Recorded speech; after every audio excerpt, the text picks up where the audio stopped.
किस चीज को?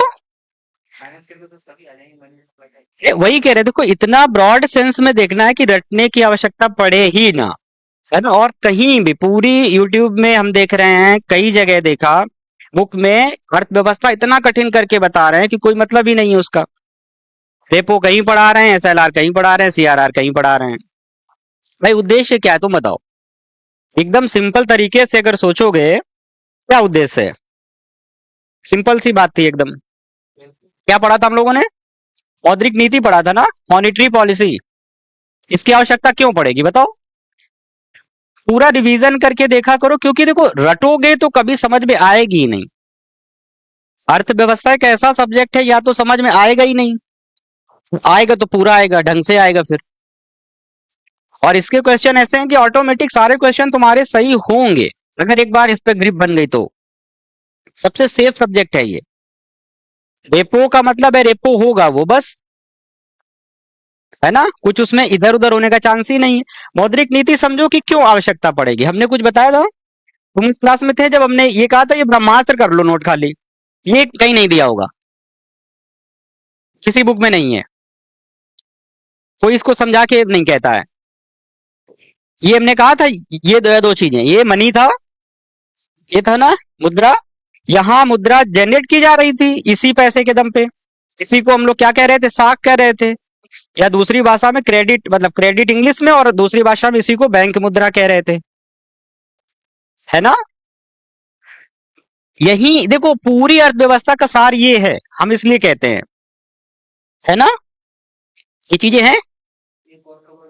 नहीं, हमने क्या कहा, ये तो तुम्हारा पूरा यहीं से सार हो रहा है, इसी का पूरा तुम फॉर्म स्लाइड फॉर्म में ले आओगे तो ये क्या था?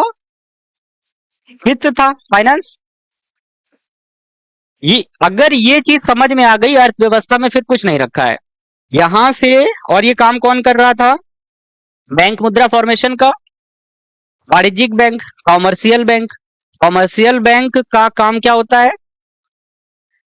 वाणिज्यिक बैंक हमने क्या कहा था? एक होते हैं वाणिज्यिक बैंक, कॉमर्शियल बैंक, है ना। दो टाइप के बैंक थे ना, एक सहकारी। इन दोनों में अंतर पता है ना? जनरल तौर पे सहकारी कोऑपरेटिव बैंकों का नाम सुना होगा, ये है नीचे कोऑपरेटिव बैंक, जो छोटी छोटी बैंकें होती हैं, जो लोगों की जरूरतों को पूरा करती हैं, छोटा छोटा अमाउंट देती हैं लोन पे, ये होता है ना। तो पहली बात तो सब कुछ कनेक्ट करके देखो, बार बार वही कह रहे हैं। सहकारी बैंक का मतलब समझ में आ गया। और ये किस लिए काम करेंगी? लोगों के हित में डायरेक्ट जुड़ी होती हैं, छोटा अमाउंट देंगी, कम रेट पे देंगी। तो सरकार जाहिर बात है इनको प्रोत्साहित करने का अलग से काम करें, क्योंकि इनका कल्याण ही क्या है? अर्थव्यवस्था का संचालन शासन क्यों देखता है सरकार? जो गरीब लोग हैं उन तक लोन पहुंच सके, दुकान खोल रहा है, छोटा सा कमरे में कुछ कारखाना खोल रहा है, माचिस बना, किसी भी टाइप का, ये लोन देंगी सहकारी बैंकें। कृषि के क्षेत्र में कुछ जरूरत है, ये करेंगे। तो इनका उद्देश्य लाभ का नहीं होता है, ये ध्यान कर लो, इसलिए कह रहे हैं, नोट कर लिया करो सब चीजें। ये इनका उद्देश्य ये नो प्रॉफिट नो लॉस के आधार पे काम करती हैं।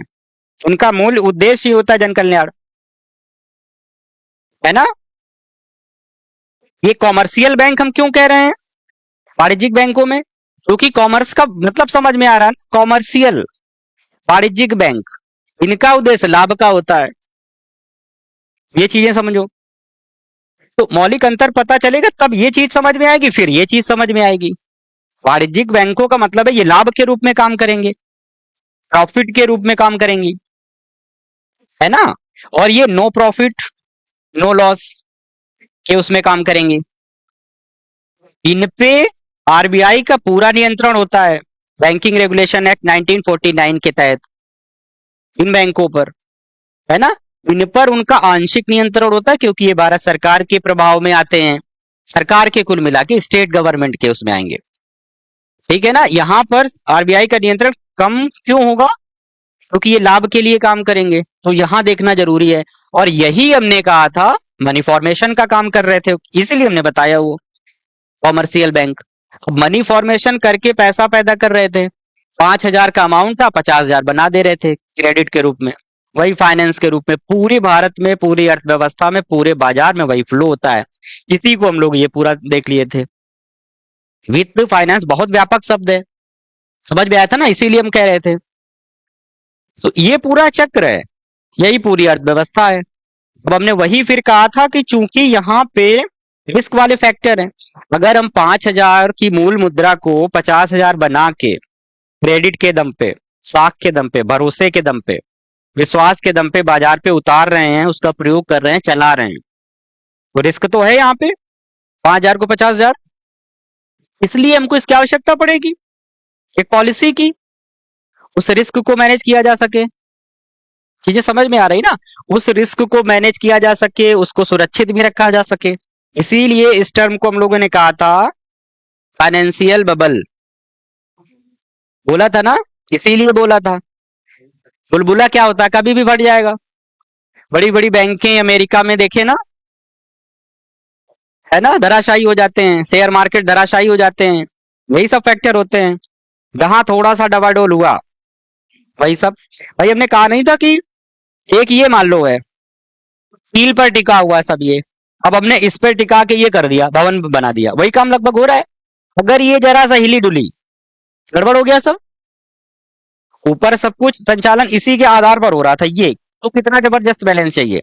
वही सब काम हो रहा है कि 5,000 का 50,000 भरोसे के दम पे। तो जाहिर बात है कि अगर बहुत ज्यादा पैसा पैदा कर देंगे, मनी फॉर्मेशन कर देंगे, बैंक मुद्रा मतलब फॉर्मेशन कर देंगे, तो कई बातें आ जाएंगी। पहले तो बहुत बड़ी मात्रा में मुद्रा अगर आ गई बाजार में, फिर क्या होगा सोचो, मुद्रास्फीति के चांस बढ़ जाएंगे, भाई पैसा ही पैसा हो जाएगा। लोग फिर क्या करने लगेंगे, भाई अमरूद वाला उदाहरण, 50 का अमरूद है तुम्हारे पास, अथाह पैसा है, तुम कह दोगे भाई जल्दी में लाओ भाई, 80 में दे दो तुम हमको, हम जा रहे हैं। लोग वहां भीड़ लगे बेचारे, वो मोलभाव कर रहे हैं कि 50 का अमरूद है, नहीं भैया कल तो 40 में था, उस दिन हम 35 में ले गए थे, 45 ही लगा लो। एक आदमी आ रहा है, उसके पास पैसा बोरे में भर के रखा है, जल्दी में है, निकल रहा है, लाओ भाई ऐसा करो कितने में, उसने कहा साहब 80 में, लाओ दे दो यार 2 किलो। ये जर्नल चीजें हैं, मार्केट में होती है ना। सेम चीज यहाँ पे है, मुद्रास्फीति यानी इन्फ्लेशन बढ़ने की संभावना रहेगी, दूसरी गड़बड़ियां और होने की संभावना रहेगी, है ना। तो इन पे यहां से क्या रहता है, पैसा बनाया, लोन दे रहा था ना, लोन की मात्रा भी डिपेंड करेगी। लोन की मात्रा किस पे करती डिपेंड, ब्याज पे, कि कितना इंटरेस्ट लेके लोन दे रहा है, उसको कंट्रोलिंग करने का ही काम करेगी। क्या हो जा रहा है सोचो, ये टर्म करो नोट, इंटरेस्ट रेट, ये है ना, ब्याज दर, और इन्फ्लेशन, ये चीजें हैं ना, और ग्रोथ, इनमें मतलब वृद्धि दर, ये सब नोट कर लो, हिंदी इंग्लिश दोनों में। वृद्धि दर है, महंगाई है, ठीक है, और ये क्या, ब्याज दर। इनमें संतुलन बनाने के लिए ये बॉक्स में एक बना लो, ये काम होता है। इसलिए जरूरत किसकी पड़ेगी, एक नीति की जरूरत पड़ेगी, क्योंकि सब एक दूसरे से कनेक्टेड हैं ये, है ना। इंटरेस्ट रेट, ब्याज दर, और ये ब्याज दर अभी हम लोग देख रहे हैं ना, कि किस ब्याज दर पे आरबीआई बैंकों को दे रही है लोन, फिर आगे उसी ब्याज दर के आधार पर जो बैंकें हैं लोगों को देंगी लोन, तो क्या प्रभाव पड़ेगा, मार्केट में पैसा जाएगा कि कम होगा, कैसे क्या करना है।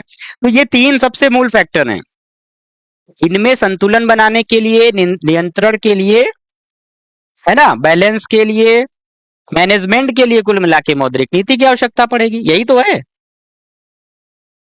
इन्फ्लेशन इसी के कारण आ जाएगा, अभी इसी पे चर्चा कर रहे हैं, ग्रोथ रेट इसी के कारण है, ये पूरी पॉलिसी हो गई। भाई मेंस का एक क्वेश्चन कर लो नोट तुम लोग, बिल्कुल सिंपल क्वेश्चन, और मेंस यहीं से आते हैं, सिंपल क्वेश्चन आएगा, ठीक है, कि भारत में, एकदम सिंपल क्वेश्चन, वही कह रहा है ना, जो तुम लोगों ने समझा है उसी का प्रयोग करना है तुम्हें, अप्लाइड फॉर्म में केवल। भारत में मनी सप्लाई यानी मुद्रा आपूर्ति नियंत्रण की आवश्यकता एवं उपकरणों का पर चर्चा कीजिए। इतना सिंपल था क्वेश्चन। अब देखें तुम लोग क्या क्या लिखोगे। मुद्रापूर्ति मनी सप्लाई को नियंत्रित करने की आवश्यकता एवं उपकरणों, मतलब नियंत्रित करने की जरूरत क्यों पड़ेगी और उसके लिए कौन से इंस्ट्रूमेंट हैं, टूल्स है, उपकरण प्रयोग किए जाएंगे या कैसे प्रयोग किए जाए। कुल मिला के हमने सरल भाषा में कर दिया है टूल्स का यूज करके। बताओ क्यों आवश्यकता पड़ेगी, क्या जरूरत है। मेंस का क्वेश्चन बन गया और सारे निकल के यहीं से आएंगे सब। ये चीजें आ रही कि समझ में नहीं, ये पूरी कहानी समझ में आ गई। क्योंकि अलग अलग पढ़ोगे कि वाणिज्यिक बैंक, अब हम यहाँ नाम लेंगे क्रेडिट फॉर्मेशन, वाणिज्यिक बैंक करते हैं, कॉमर्शियल बैंक करते, तुम्हें समझ में नहीं कि वाणिज्यिक और उसमें अंतर क्या होता है। दो टाइप के बैंक होते हैं ये, है ना। बस इनमें से ये बैंक क्योंकि वो लाभ के उद्देश्य से काम करेगा, ये फॉर्मेशन करेगा। और कैसे फॉर्मेशन करेगा, बार बार हमने यही कहा था भाई। रेपो पढ़ चुके हैं ना हम लोग, ठीक है। रेपो में क्या हो रहा था, ये आरबीआई थी, है ना। ये बैंक था एक, यही था ना, बैंक था। इसके पास पैसा, इसको पैसा चाहिए था, ठीक है। एकदम देखो, फिर से कर लो रिवीजन, अभी यहां से सारे कॉन्सेप्ट फिर आएंगे निकल के। इसको पैसे की जरूरत थी, पैसा देगा कैसे, कोलेटरल टाइप में कुछ रखता है ना, जमानत के रूप में। जैसे लोन लेने जाते हैं आज भी, तो जमानत के रूप में घर के कागज, खेत के कागज कुछ ना कुछ रखवाते हैं ना। तो ये उन्हीं सिक्योरिटीज को कुछ ना कुछ रखेगा ये बैंक यहाँ पे, उन्हीं को तो आरबीआई में दे के जाएगा। प्रतिभूतियां उसको बोलते हैं, है ना, सिक्योरिटीज।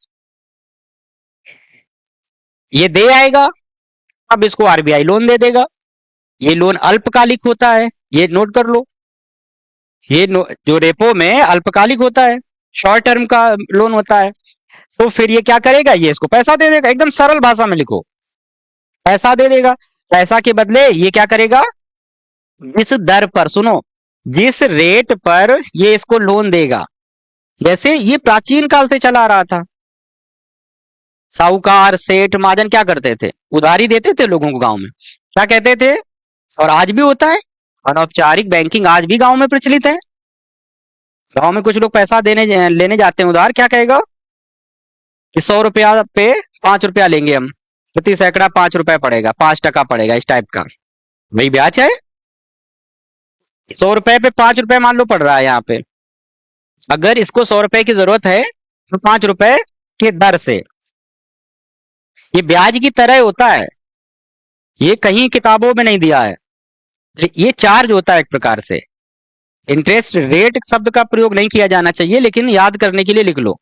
तो ब्याज दर 5% मान लो है ये, इस समय 6.5% चल रहा, तुम वही लिख लो 6.5 ही, ठीक है।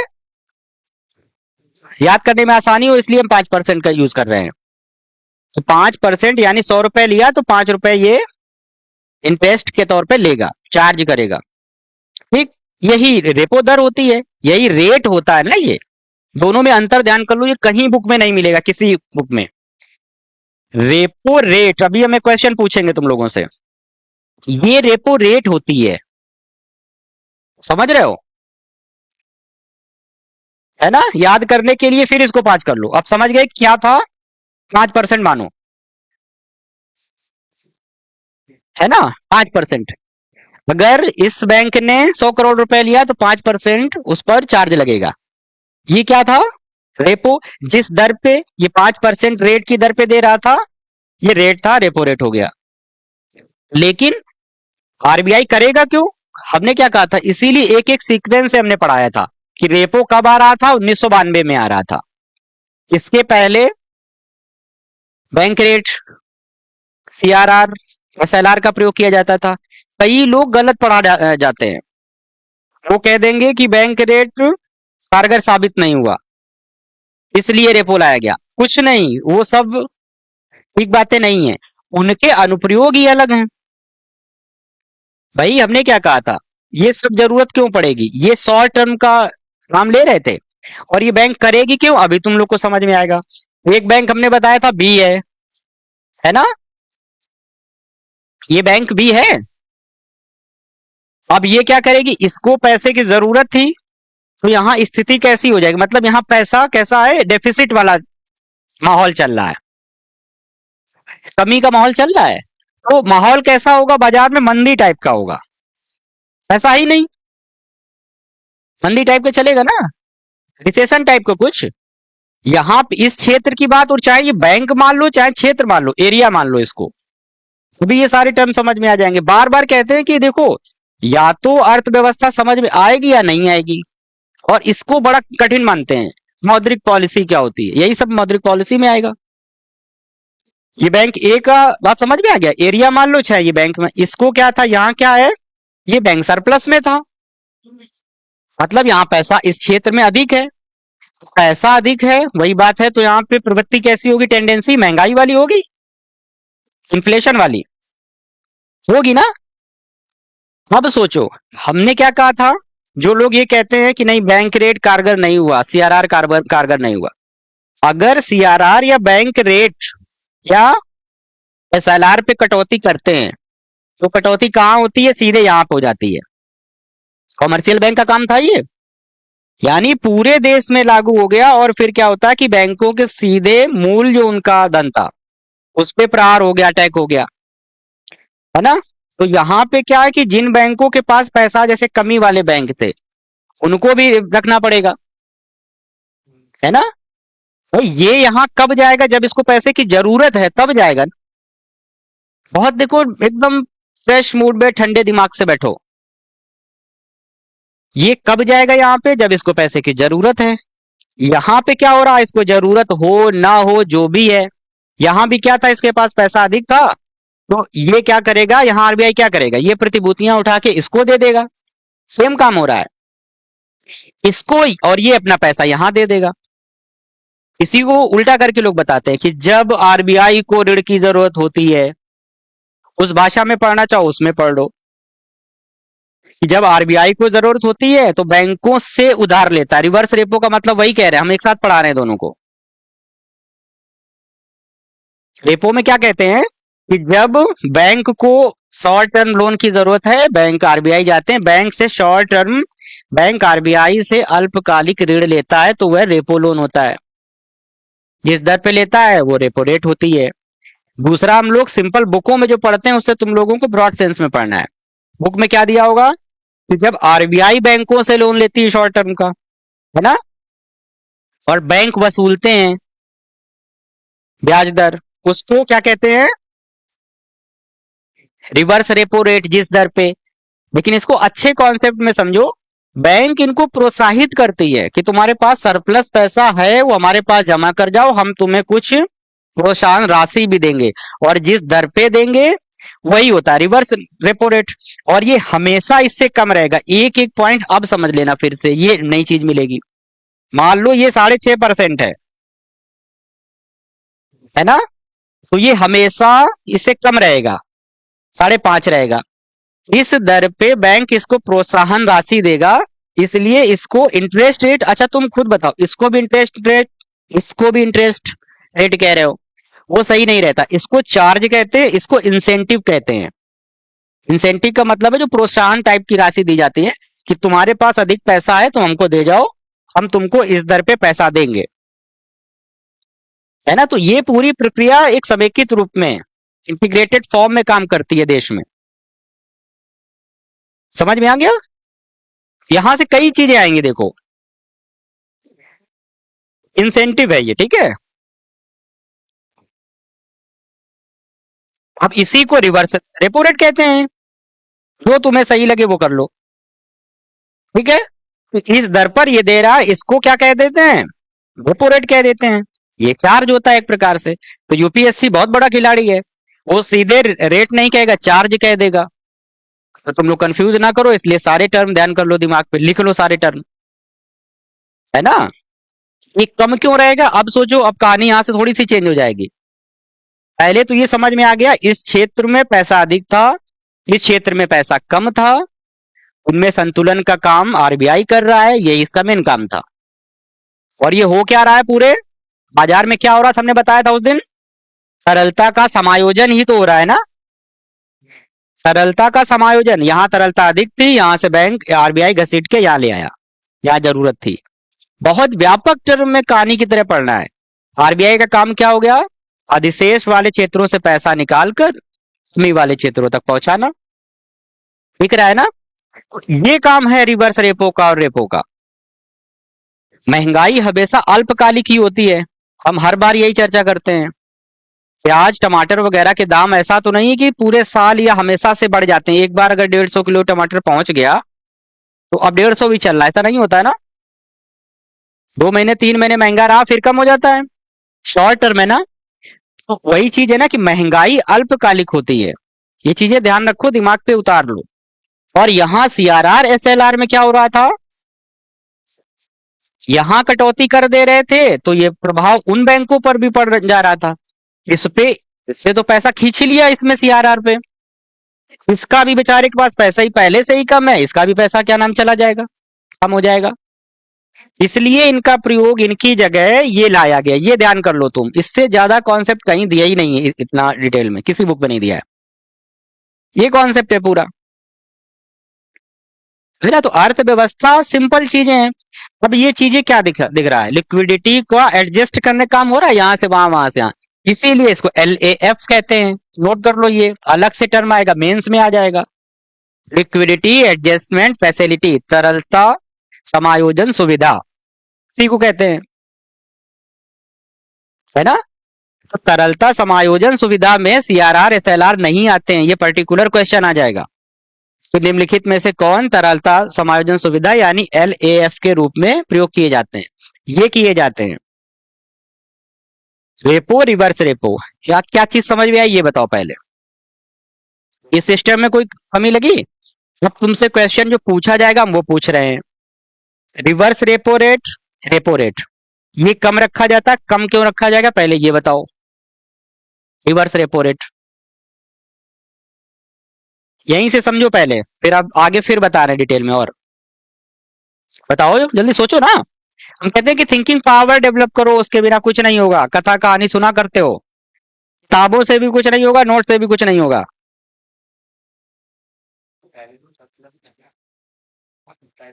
बोलो क्या चीज? देखो तुम ये सोचो ना, ये क्या करेगा? इसका मतलब क्या? हमने एक एक शब्द हमने कहा यहाँ एक एक शब्द की वैल्यू समझा करो, और हमारे शब्द तो कम से कम नोट कर लिया करो। यहां तो ठीक था, ये एकदम समझ में आ जाएगा तुमको। ये इंटरेस्ट रेट बढ़ा दिया, हम इंटरेस्ट का यूज तुम लोगों के लिए करेंगे। और तो चार्ज, हम कह रहे हैं ये ब्याज दर रेपो रेट अगर बढ़ा दिया बैंक ने, अगर कह दिया कि अब 10% पे ब्याज पर तुम लोन तुमको देंगे बैंक से, मतलब 100 रुपए पे 10% चार्ज करेगा। सारी कहानी यही है। तो लोन महंगा कर दिया ना, तो ये लोग हतोत्साहित होंगे, मतलब मोटिवेट होंगे, तो कम जाएंगे पैसा लेने, काम चलाने की कोशिश करेंगे कि यार ठीक है, इतना महंगा दे रहा है, इससे बढ़िया हम कम में ही काम चला रहे हैं। तो ये बैंक के पास कम पैसा लेने कम जाएंगे, यानी कि लोगों के पास भी पैसा बांटने के लिए कम होगा, बैंकों के पास लोगों को लोन देने के लिए। जब बैंक के ही पास कम पैसा है तो लोगों के पास कम पैसा जाएगा, लोगों के पास कम पैसा जाएगा तो फिर लोगों की डिमांड कम हो जाएगी वस्तुओं को खरीदने की। ये सब जोड़ के देखो, ये लोग बैठे हुए हैं, लोगों के पास पैसा कम हो जाएगा, बैंक के पास पैसा कम हुआ तो ये लोगों को लोन कम देगी, लोगों के पास कम पैसा तो डिमांड कम हो जाएगी, चीजों की मांग कम करने लगेंगे ना जब पैसा ही नहीं है ना। ये चीजें तो कुछ सबसे अच्छा एग्जाम्पल तुम्हें कहाँ दिखता है ये बताओ। दैनिक जीवन में देखो, सोना देखो तुम, बहुत आराम से सोना सस्ता होता है थोड़ा सा।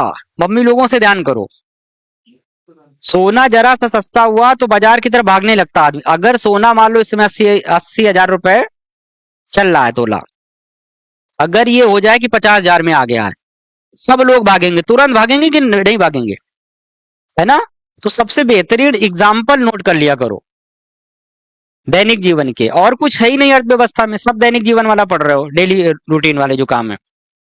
सोना में ये हो रहा है ना, तुरंत लोग भागेंगे। सुनो इधर, तो सेम चीज यही है, सोना सस्ता हो गया मतलब इसी टाइप का यहाँ देख लो कि लोन सस्ता कर दिया बैंक ने, तो हम भी जाने की कोशिश करने लगेंगे कि यार यार बिना। अच्छा, एक एग्जांपल और देख लो, अगर ये कह दे बैंक तुम लोन लेने आओ, कोई चार्ज नहीं पड़ेगा, फ्री में बांट रहे हैं लोन हम, 10 लाख रुपए ले जाओ, 10 करोड़ रुपए ले जाओ, और ले जाओ तुम साल भर के लिए, कोई चार्ज नहीं लगेगा, कोई कोलेटरल वो नहीं लगेगा, सब लोग भागेंगे कि नहीं भागेंगे? जाएंगे ना कि यार लाओ 1 साल के लिए जा रहे हैं, लिए आ रहे हैं, घर पे रखेंगे, खर्चा करेंगे, दे देंगे। वही काम तो हो रहा है ना, रेट उसने कम करके जीरो कर दिया, तो लोग प्रोत्साहित हो गए, भागेंगे पैसा लेने के लिए। बढ़ा दिया, अब वो कह दे नहीं 20% हम लेंगे, कोई नहीं जाएगा, क्यों फालतू में जाए। जो जाना भी चाहेगा वो भी नहीं जाएगा कि यार ठीक है हम कम में ही काम चला लेंगे जितना पैसा है कि नहीं? तो वही चीज है कि मार्केट में पैसा कम हो गया, डिमांड कम हो जाएगी, महंगाई ऑटोमेटिक कम हो जाएगी, ये कॉन्सेप्ट होता है। इधर आ जाओ अब, ये अगर बढ़ा दिया तो क्या होगा, सोचो, बताओ। ये अंतर ध्यान रखना है, अब इसको अलग अलग टॉपिक में कर लेना, ठीक है? देखो, रेपो में क्या हो रहा था, रेपो बढ़ाया, रेपो रेट, ठीक है, क्या हो जाएगा, लोन जो है महंगे हो जाएंगे। महंगे का मतलब समझ रहे हो ना भाई, अधिक लोन ले, अधिक चार्ज करेंगे ये। भाई इनको हम क्या कह रहे हैं, 10 लाख का लेना है लोन, और इसने रेपो रेट का मतलब है रेट बढ़ाकर कर दिया, 20% कर दिया, तो लोग हतोत्साहित हो जाएंगे, जाएंगे ही नहीं। कुल मिला के लोन महंगे कर दिए बैंक के लिए, ये बैंक की बात हो रही है, ये आरबीआई कर रहा है ना, वो रखो तुम, ध्यान करो इनको।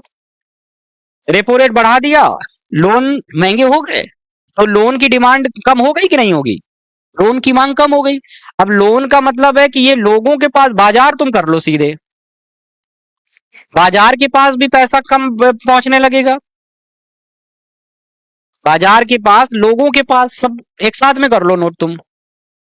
और ये तो कभी भूलना ही नहीं है, इसको भी नोट कर लो, लोगों के पास पैसा कम हो जाएगा, कुल मिला के मांग कम हो जाएगी, मांग कम हो गई ना, ध्यान करो इसको, और मांग कम तो ऑटोमेटिक महंगाई कम, महंगाई कम हो जाएगी, हो गया।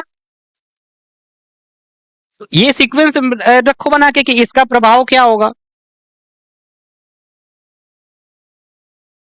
ठीक है, रेपो रेट का प्रभाव ये हो जाएगा।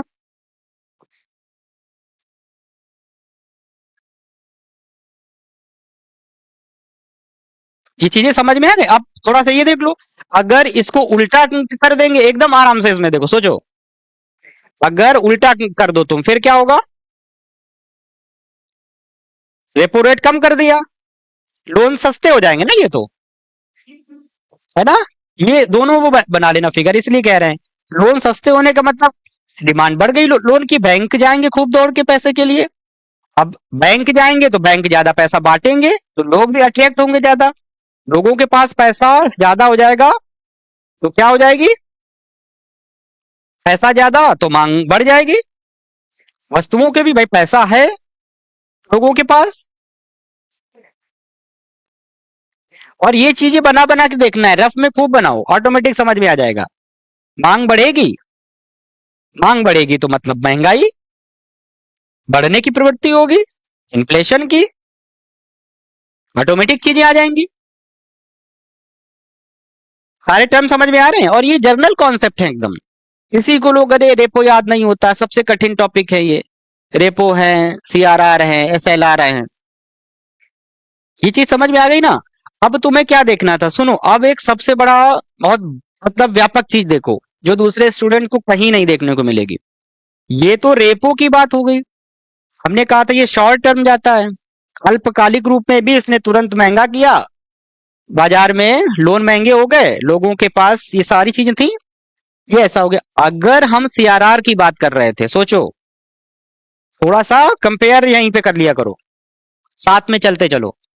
सीआरआर एसएलआर सबके लगभग नेचर हम बता रहे हैं एक तरीके से, देखो बैंक रेट का यूज क्यों कम किया गया है, उसमें क्या किया था, ये महंगे करेंगे। देखो पहले इधर बहुत इंपॉर्टेंट चीज है, कहीं नहीं क्योंकि रेपो को और इनको साथ में मिला के कोई भी नहीं पढ़ाता है। इनमें अगर हमने इनका रेट बढ़ा दिया, क्या हो गया, और कहां से देखना है, ये यहां से बढ़ाया जाएगा, यही कटौती कर दिया, ये बढ़ा दिया सीधे रेट, तो बैंकों के पास पैसा कम, बहुत कम पैसा हो जाएगा, क्योंकि इसी पैसे के दम पे हम 1 का 50 बना रहे थे, ये तुम कहानी नोट कर लिया करो। 1 का 50 बना रहे थे, तो 1 का 50 अब बनने के लिए पैसा ही नहीं है, बहुत पैसा कम हो गया।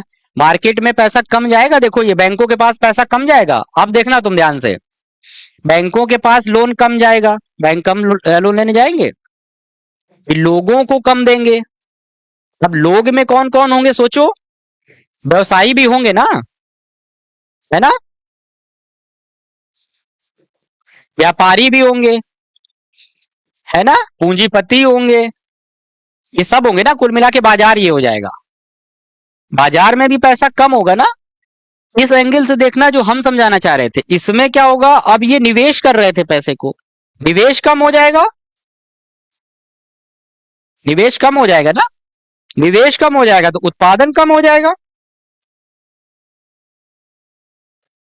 उत्पादन कम हो गया, उत्पादन का मतलब क्या था, जीडीपी हम लोग देख रहे थे, मतलब ग्रोथ कम हो जाएगी, ये चीज है ना। तो ये निगेटिव देखो इफेक्ट डाल रहा है लॉन्ग टर्म पे, इसलिए इनको रिप्लेस करके रेपो आ रहा है, ये चीज ध्यान रखो, समझ गए ना। जबकि अल्पकाल में ये भी वही काम, दूसरे पक्ष में क्या देखते हैं, लोगों के पास पैसा कम था, मांग कम हो गई, अल्पकाल में देखो शॉर्ट टर्म में, यूपीएससी खिलाड़ी है इसी टाइप के क्वेश्चन पूछने में, इनमें भी करेंगे, इनका भी यूज करेंगे, अल्पकाल में किया, तुरंत मांग कम हो गई, तुरंत महंगाई कम हो गई, लेकिन लॉन्ग टर्म में प्रोसेस क्या कर रहा है, निवेश लॉन्ग टर्म का होता है, लॉन्ग टर्म में क्या कर रहा है, निगेटिव इफेक्ट पैदा कर रहा है, ग्रोथ रेट को नकारात्मक रूप से प्रभावित करेगा। ठीक, अब ये तो केवल समझाने के लिए था। तुम लोगों को क्या देखना है, रेपो, बहुत लोगों को कंफ्यूजन ये होता है रेपो रेट और रिवर्स रेपो रेट में।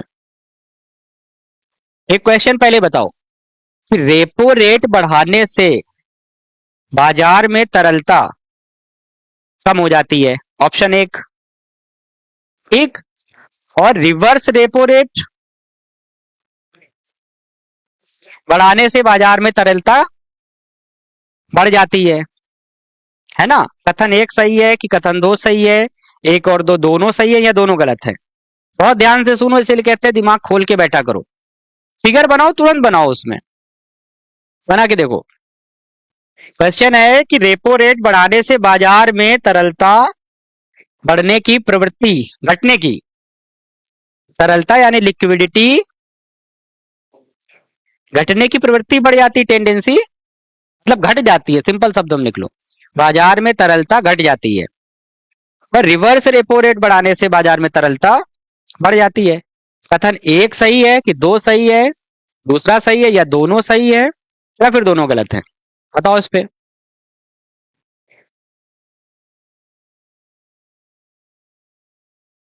हम इसीलिए कह रहे हैं ना कि ये भी आंसर निकालना सीखो, थोड़ा बाकी तरीके, बच्चों की तरीके।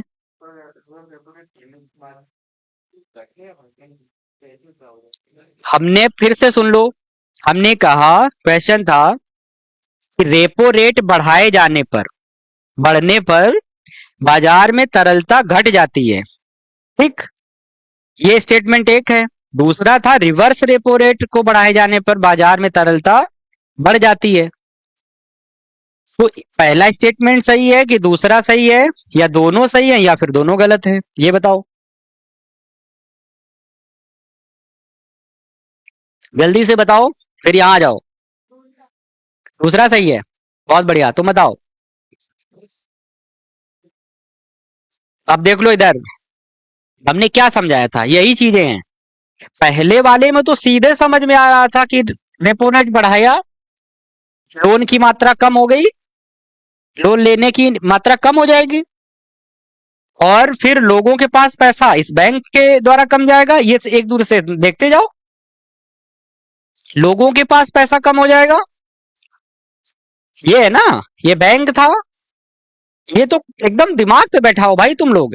ये चलो आरबीआई ने बढ़ाया, रेपो रेट बढ़ाया, बैंक के पास पैसा डाउन, लोगों के पास पैसा डाउन, और लोगों के पास पैसा डाउन तो मांग कम। मांग कम हो गई ना। अब मांग कम का ही तो मतलब महंगाई था। महंगाई कम हो जाएगी कि नहीं होगी? महंगाई का मतलब क्या? तरलता कम हो गई। यहां तक आना ही नहीं तुम्हारे क्वेश्चन के लिए तो। लोगों के पास पैसा कम मतलब बाजार में पैसा कम हो गया ना। दिख रहा है? पैसा का मतलब तरलता कम हो गई। तो पहला स्टेटमेंट ठीक था ना? देखो फिर देखो, भाई आरबीआई ने रेपो रेट मतलब बढ़ा दिया, मतलब क्या? उसने लोन महंगे कर दिए, तो बैंक कम आएंगे लोन लेने, है ना? यानी बैंकों के पास पैसा कम जा रहा है। भाई कम जाएगा कि नहीं जाएगा? तो अब बैंक से लोग कम लेने आएंगे क्योंकि ये अपने लोन बढ़ाएगी, फिर अपने जो लोन के जो रेट है, दर जो ब्याज दर है वो बढ़ाएगा बैंक, तो लोग हतोत्साहित होंगे, है ना? तो पैसा लेने आ ही नहीं रहे तो बाजार में पैसा कम हो जाएगा ना धीरे धीरे करके। पहले जर्नल प्रवृत्ति देखो, दिमाग खोल के इसीलिए बैठना है। सामान्य प्रवृत्ति, सामान्य प्रकृति क्या होगी कि ये सर्कुलेशन जो है वो बना रहता है। लोग जाते हैं, पैसा लेते हैं बैंक से, बैंक यहां से लेता है, तो ये फ्लो बन जाता है एक। तो बाजार में पैसा खूब है।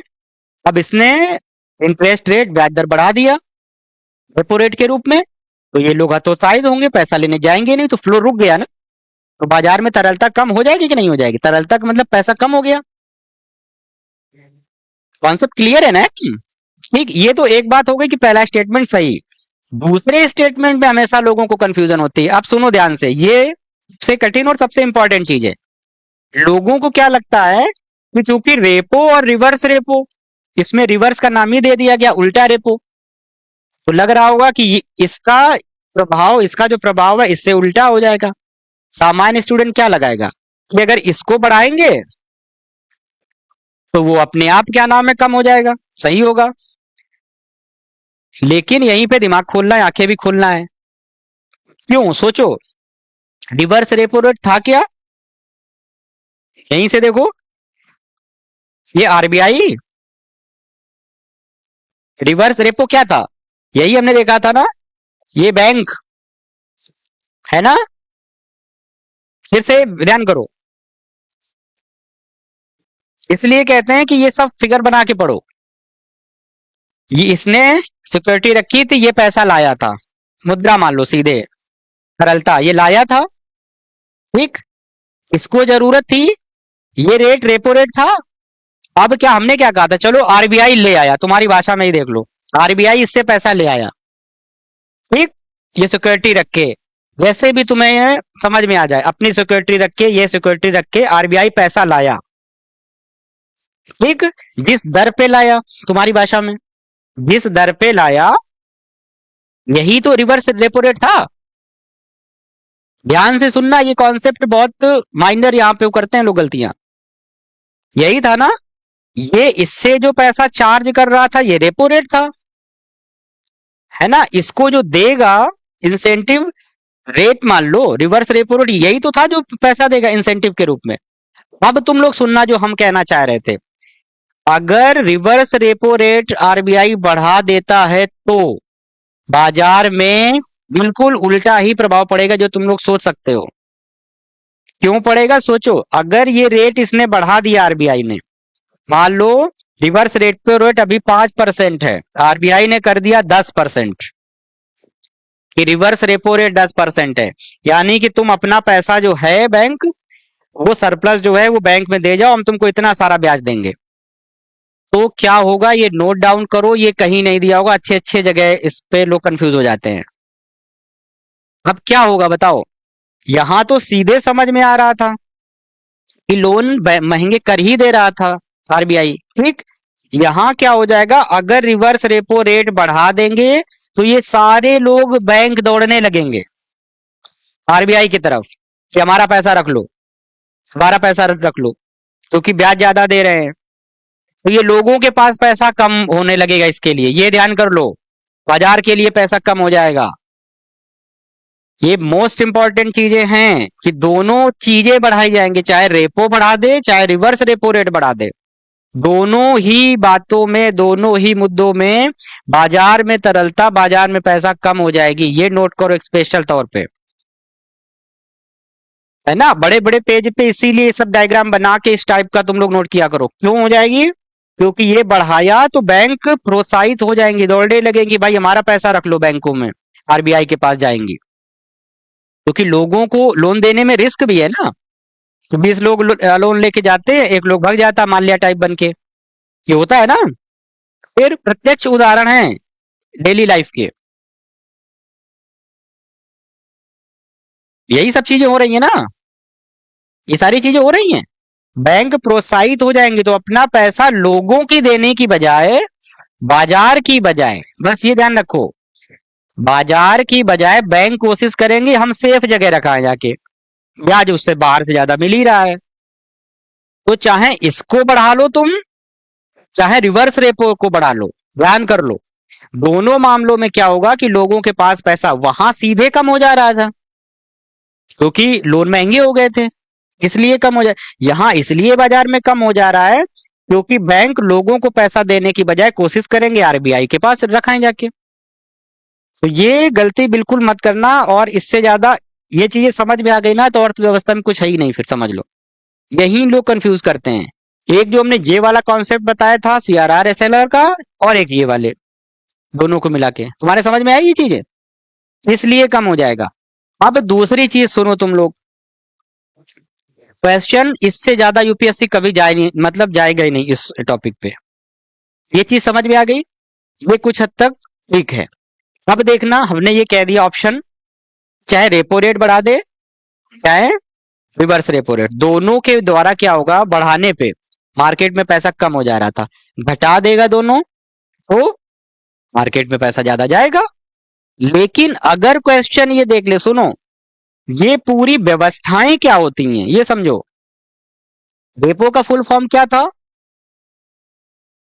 रीपरचेज, क्या पढ़ा था बताओ? रीपरचेज ऑब्लिगेशन पढ़ा था ना, ऑपरेशंस। तो ये चीजें कुछ समझ में आ रही हैं। रेपो ऑपरेशन होता है, रेपो व्यवस्था होती है, सुनो बहुत ध्यान से सुनना, ये चीजें कहीं नहीं मिलेंगी। रेपो व्यवस्था किस लिए लाई जाएगी सोचो, रेपो व्यवस्था से क्या तात्पर्य है तुम्हारा? रेपो रेट तो समझ में आ गया ये तुम लोगों को। अगर क्वेश्चन रेपो व्यवस्था के बारे में दे दिया है, रेपो सिस्टम से क्या प्रभाव पड़ेगा?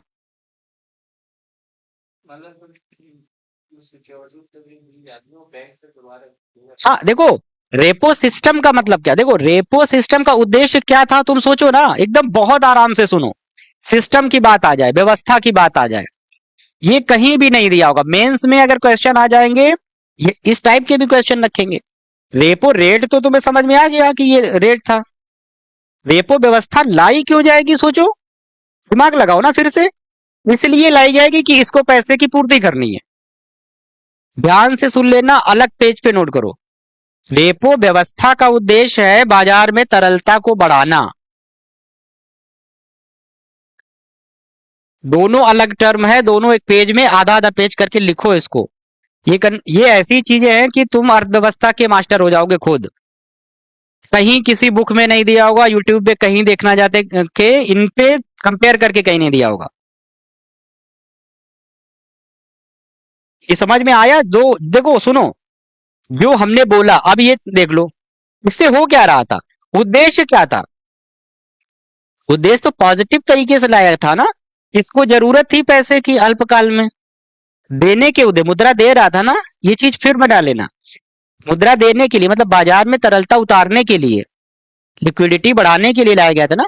तो रेपो व्यवस्था के द्वारा बाजार में तरलता बढ़ाई जाती है या बढ़ती है, मूल उद्देश्य जो था।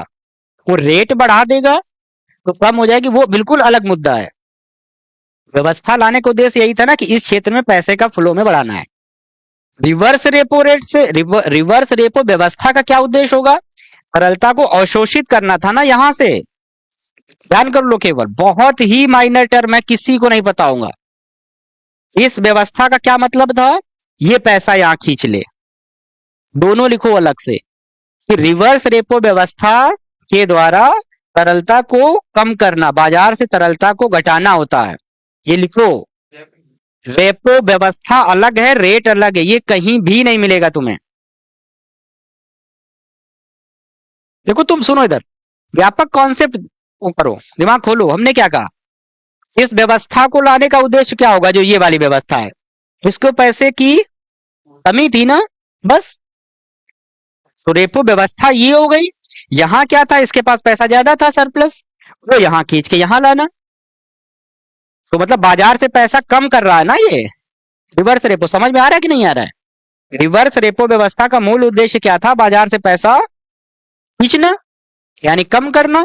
फिर सुन लो ध्यान से, रेपो रेट बढ़ाने से, सुनो, ये दोनों अलग, आधे आधे पेज में अलग से बिल्कुल करना।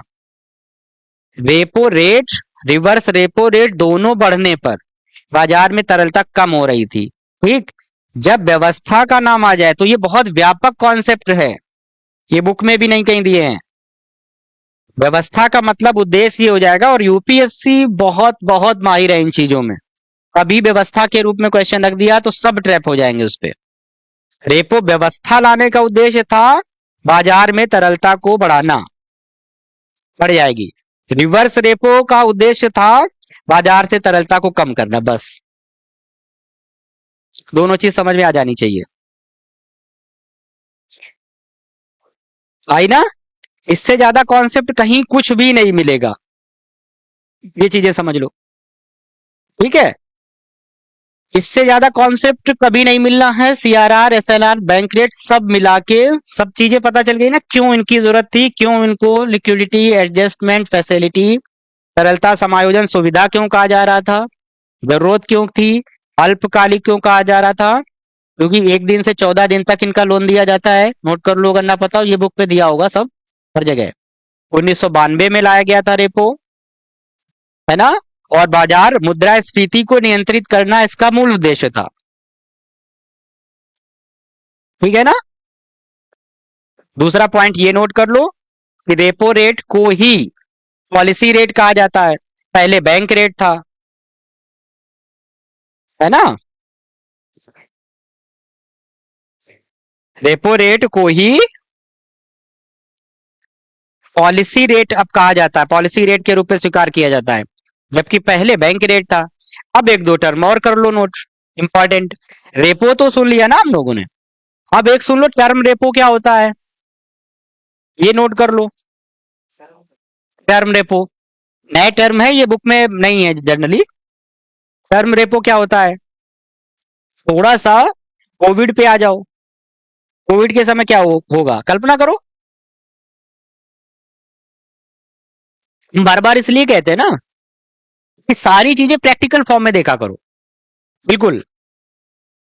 सोचो इसमें क्या हो सकता है, टर्म रेपो का मतलब क्या हो सकता है। कोविड में ये सब कुछ ठीक ठाक चल रहा था। कोविड में क्या हो रहा था, लोग घर से निकल ही नहीं रहे हैं, पैसा खर्च ही नहीं कर रहे हैं। एकदम कॉन्सेप्ट से सुनना, ये क्या हो सकता है। लोग घर से निकल ही नहीं रहे थे ना, एकदम जनरल चीजें सुनो और सीखो इन चीजों की कैसे कॉन्सेप्ट अपने आप बनते हैं। लोग घर से निकलेंगे ही नहीं, मार्केट में जा ही नहीं रहे हैं, पैसा खर्चा ही नहीं हो रहा है, तो आरबीआई के पास पैसा जमा हो जाएगा, ज्यादा हो जाएगा ना, रखे रखे, ठीक है। भाई आरबीआई के पास बैंक नहीं जाएंगे, लोग खर्च नहीं करेंगे तो खर्च करने के लिए बैंक नहीं जाएंगे, जब बैंक ही नहीं जाएंगे तो बैंक आरबीआई के पास नहीं जाएंगे लोन लेने, तो वो पैसा इकट्ठा होने लगेगा आरबीआई के पास। पहली कंडीशन क्या होनी चाहिए, यहां से क्या समझ में आ रहा है, टर्म रेपो से नोट कर लो। ये टर्म देखो, रेपो का मतलब है ना कि बिल्कुल रेपो जैसा होता है, नोट करो, नाम ही है टर्म रेपो, एकदम रेपो जैसा होगा। और लाया क्यों जाएगा, क्योंकि आरबीआई के पास पैसा ज्यादा हो जाएगा। अब आरबीआई तो बॉस है ही, अब इसको पैसा निकालना है, सुनो, पैसा इकट्ठा हो गया इसके पास, तो इसको पैसा निकालना है। भाई इसके पास पैसा खूब हो गया, दो कंडीशन होती हैं, पैसा खूब बढ़ गया, ये देख लो, ठीक। दूसरा क्या है, अब बैंक इसके पास आ ही नहीं रहे हैं लेने के लिए, बैंक इसके पास जा ही नहीं रहे हैं पैसा लेने के लिए, और इसको पैसा निकालना है अपना, ये कोविड के बाद की सिचुएशन होगी तो याद करते रहो, मतलब ध्यान करो, केवल कोविड को दिमाग में लाओ, अपने आप ये सारी चीजें सही दिखेंगी। लोग नहीं जाएंगे बैंकों के पास, बैंक इनके पास, इसके पास पैसा जमा सब, लेकिन पैसा पड़ा पड़ा वो वहां क्या करेगा, आरबीआई आरबीआई क्या करेगा, कोशिश करेगा पैसा जाए तो नीलामी के माध्यम से अब ये कोशिश करवाएगा, बोली लगवा कर। कैसे कराएगा, सीधे प्रचार प्रसार करवा देगा कि हम ये पैसा, देखो जनरली तो बैंक जाते हैं, लेकिन ये अनौपचारिक रूप में एक वो हो जाएगा कि ठीक है हम पैसा हम इंटरेस्ट पे दे रहे हैं, आओ तुम लोग। भाई अट्रैक्शन, उनको अट्रैक्ट करने के लिए कुछ इंस्ट्रूमेंट करेगा ना, कुछ उपाय करेगा, है ना। तो कुछ टर्म इसमें क्या हो जाएगा, बोली लगेगी, नीलामी करेगा कि ये पैसा रखा है, ठीक है, इसको बोली के द्वारा हम तुम लोगों को देंगे, बैंक को अट्रैक्ट करेंगे ना ये। अब बैंकों में भी ये होगा कि भाई अगर कम रेट पे मिल रहा है तो कभी कभी जनरल चीजें देखो, तुम्हें आज किसी चीज की जरूरत नहीं है, ठीक, लेकिन खूब देखो बाजार का सिस्टम समझा करो। अभी सर्दियां जाने वाली हैं, ठीक, अब लेकिन स्वेटर कम पैसे में मिलने लगेंगे, जैकेट कम पैसे में मिलने लगेंगे, 4,000 की चीज 2,000 में। बहुत लोग कोशिश करते हैं कि यार अगली बार के लिए लेके रख लें, होता है ना। तो भले इनके पास जरूरत नहीं होगी लेकिन आएंगे, अट्रैक्ट होंगे ना। ये चीजें बस एकदम सब चीज जोड़ के देखो, अट्रैक्ट होंगे कि चलो यार जब कम रेट पे मिल रहा है, अब किस रेट पे मिल रहा है ये देखना है तुम लोगों को। इसका नाम ही रेपो रखा गया था, बेस में रेपो रखा जाएगा, बस ये ध्यान कर लो। या तो देखो इस रेट पे क्या होगा, रेपो से या तो ये रेपो रेट से ये है, या तो ये ज्यादा हो सकता है या कम हो सकता है, और ये बोली तय करेगी, नीलामी तय करेगी, ये नोट करो। क्योंकि रेपो को ही बेस बनाया गया इसीलिए इसका नाम रखा गया टर्म रेपो, बिल्कुल रेपो के जैसा है, रेपो रेट को आधार बनाकर। तो यहां ध्यान क्या रखना कि इस पे जो रेट तय होगा वो या तो रेपो रेट से कम हो जाए, हो सकता है, या ज्यादा, जैसे ही बोली लगेगी, जैसे नीलामी में लोग आएंगे। थोड़ा बाजार को भी समझने की कोशिश किया करो तुम लोग। कैसे होगा, बोली तो तुम लोग आम भाषा में भी जानते हो ना, बोली लगाने का मतलब फिल्मों में खूब देखा होगा। 100 लोग बैठे हुए हैं, बोली लगती गई, 100 लोग आ गए तो बोली ज्यादा पहुंच जाती है ना। रेपो मान लो कितना है, एग्जाम्पल लो, रेपो उदाहरण ले लो तुम, 6.5% है, ये रेपो रेट है, ये फिक्स होता है, ये फिक्स नहीं होता है टर्म रेपो। क्यों, क्योंकि जब जरूरत है तब बैंक बैठा, आरबीआई इसको बेस बनाएगा ना, ये है बेस, हर जगह इसी को अब किया जाएगा यूज, रेपो को ही पॉलिसी रेट इसीलिए बोल दिया, ये दिमाग में रखना अब चीजें। अब क्या होगा, बोली लगनी शुरू हुई ना। अब तुम सोचो कि अगर 4 ही बैंक आए लेने के लिए पैसा, कहेंगे ना भाई हम तो 6.5 पे ले ही नहीं सकते हैं, नहीं लेंगे। ये आपस में होता है ना, गुट बना के चले गए जब बोली लगती है कि नहीं कुछ भी हो जाए 6% से ज्यादा तो हम लोग जाएंगे ही नहीं, आपस में भी हो जाता है ना, 4 लोग आ गए तो कम लोग आएंगे तो कम दर पे पैसा लेने की कोशिश करेंगे। तो हो सकता है कि 6% पे, 5% पे ही वो कहने लगे कि नहीं हमें 5 पे चाहिए। ये ध्यान रखना, बेस के रूप में इसको काम कर रहे हैं हम, रेपो को। ये क्वेश्चन आए नहीं है इन टॉपिक से अभी तक, टर्म रेपो है ये सब इसलिए इंपॉर्टेंट है। कम लोग आएंगे तो रेपो से कम पे होंगे वो, ज्यादा लोग आ गए, अगर 100 लोग आ गए, एक दूसरे में ही कंपटीशन हो जाएगा, वो कहेगा 5% पे ले लेंगे, किसी बैंक को मान लो जरूरत है। वही बात है जैसे कई कंपनियां आजकल देखती हैं, बगल का बाजार का चीजें भी अपने में भर लेने की कोशिश करते हैं ताकि उसका कंपटीशन कम किया जा सके, हटाया जा सके।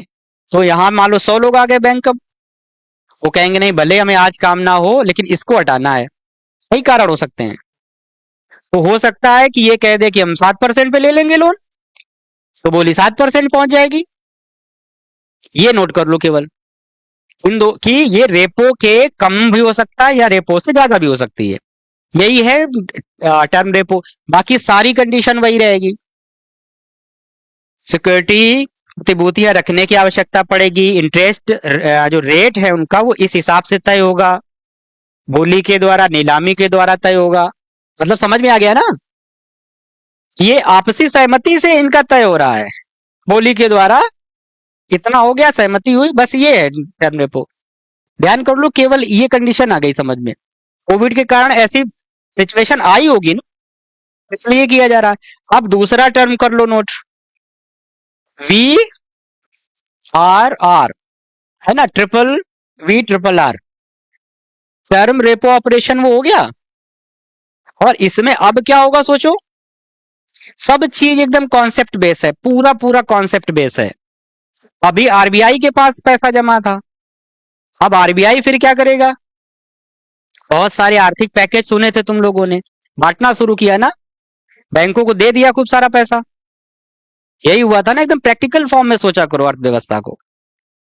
पिछले में देखा आरबीआई के पास पैसा खूब, अब आरबीआई ने खूब पैसा बांट दिया, अब क्या हो गया, लेकिन लोग बैंकों तक फिर नहीं पहुंचे, तो बैंकों के पास पैसा जमा हो गया, ढेर सारा पैसा जमा हो गया, सारी बैंकों के पास पैसा हो गया। इस पे नोट कर लो याद करने के लिए सबसे अच्छा तरीका, कि बैंकों के पास पैसा ज्यादा है, बहुत ज्यादा हो गया, है ना।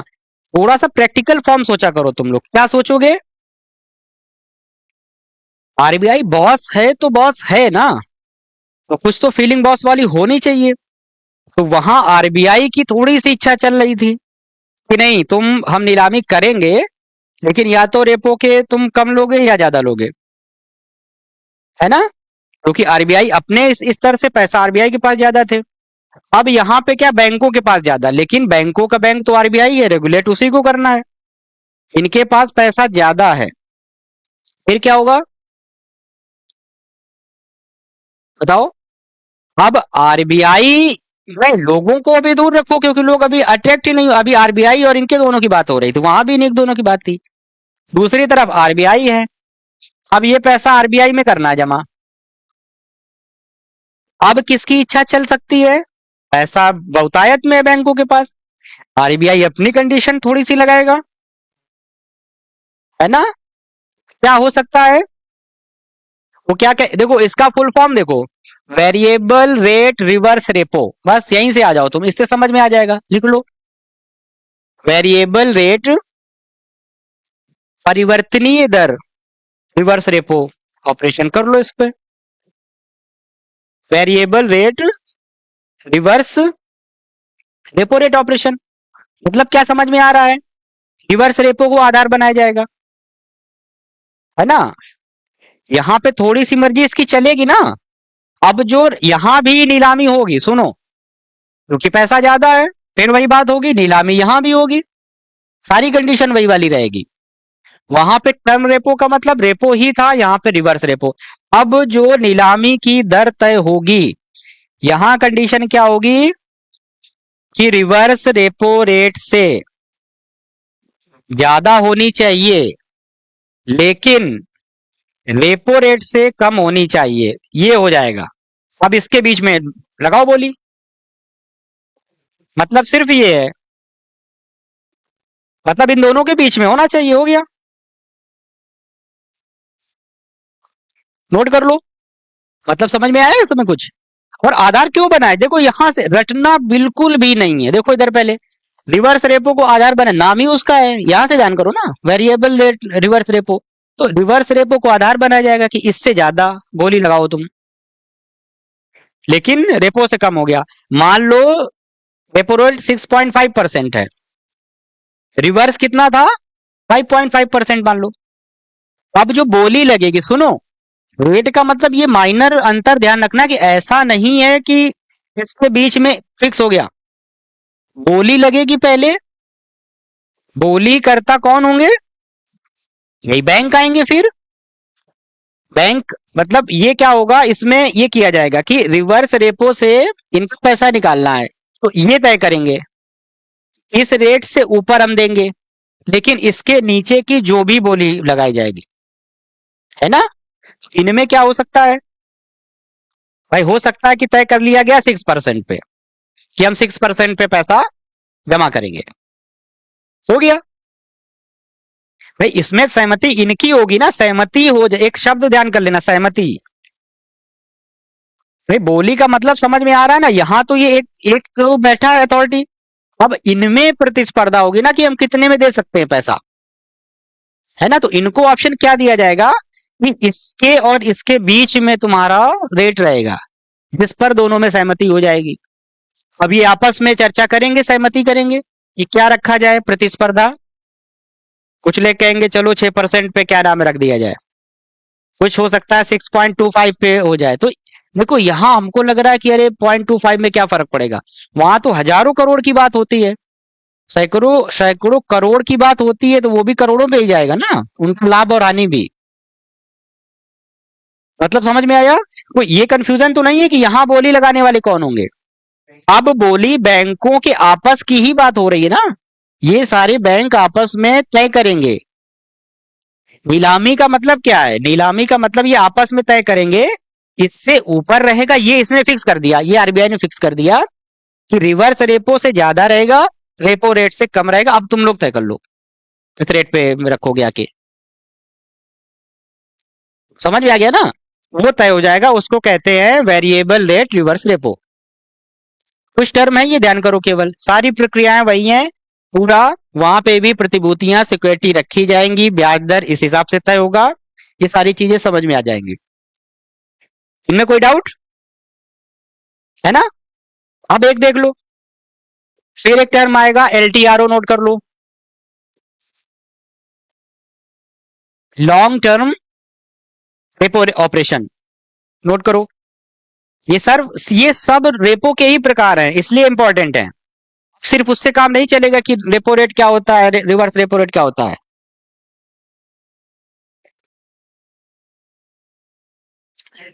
ठीक है, अब इसका नाम क्यों पड़ा, देखो हम लोग क्या कहते हैं पेरेंट की तरफ भी वो, हाँ लॉन्ग टर्म रेपो ऑपरेशन, दीर्घकालिक रेपो जो ऑपरेशन होंगे, नाम से ही समझ में आ रहा होगा तुमको, दीर्घकालिक, लॉन्ग टर्म, है ना,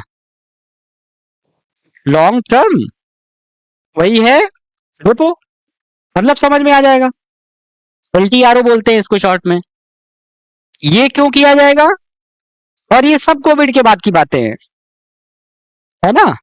लॉन्ग टर्म अभी तक हम लोगों ने क्या सुना था, फिर सुन लो, रेपो अल्पकालिक होते हैं, लेकिन एलटीआरओ आ जाएगा तो दीर्घकालिक हो जाएंगे।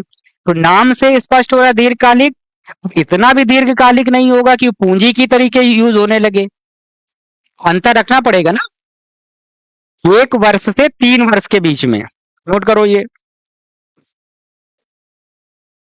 है ना, दीर्घकाल के रूप में, है ना।